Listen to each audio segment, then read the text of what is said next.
Hey everybody, this is Garrett. I'm excited to chat with you today about turning the flywheel. In other words, what can you do to understand how your business as well as your marketing grows? We're going to look at both individually, kind of unpack them a little bit to understand them. First, let's talk about your brand, your business. Okay? This all stems from Jim Collin in his book Good to Great, and then he wrote kind of a follow-up, kind of second book to that, which was called Turning the Flywheel. You see, the flywheel is essentially a additive process, or even you could even argue multiplicative, where if I do this, and then I do that, and then I do this, and then I do that, each one adds, and then creates a velocity or momentum in your growth, and allows your business to move forward. In fact, it can propel your business forward, and it's critically important understanding your flywheel effect to assigning energy, talent, time, resources, etc.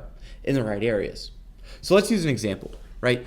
At Directive, our flywheel is great talent equals great retention. With great retention, we have great margins.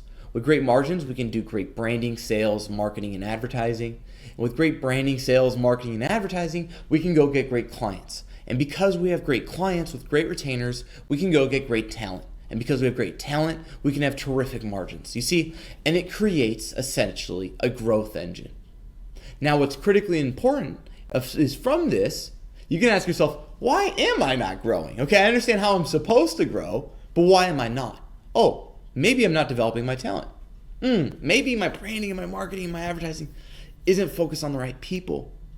Maybe my margins are bad because we shouldn't have all that extra office space. And because we have so much office space, we can't do great sales and marketing, which means we can't go get great clients. You see, by understanding your flywheel effect for your business and your brand, you can unlock your growth and propel yourself forward.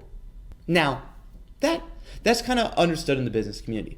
Now, I want to take another spin on this and talk about the marketing side of it. Okay? Here's the flywheel effect for our marketing at Directive. Great positioning, great discoverability leads to awareness when there's good timing. And because we have awareness when there's good timing, we can drive our direct traffic.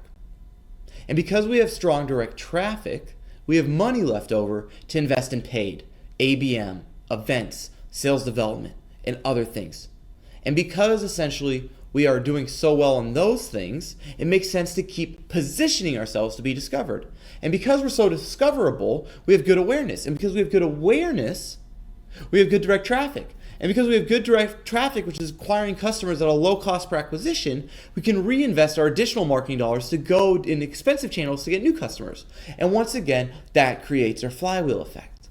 You see, when you start to understand how your business grows and what it needs to do to be successful, you can start to allocate your money, your time, your talent, your resources, your own personal energy into the areas that matter most. So today, my challenge is to you is to understand what is your flywheel effect, whether that's for your brand or for your marketing. And what can you do to understand that, document it, meet with your business coach, with your business partner, lay it out, and then once you understand it, audit it. And once you've audited everything and you found essentially the holes in your bucket, how do you plug those holes so you can fill it up with water and your growth can overflow? That's our video for today. It's on the flywheel, turning your flywheel. Subscribe, leave a comment. Love to hear what your flywheel is, and have a great day. Thanks.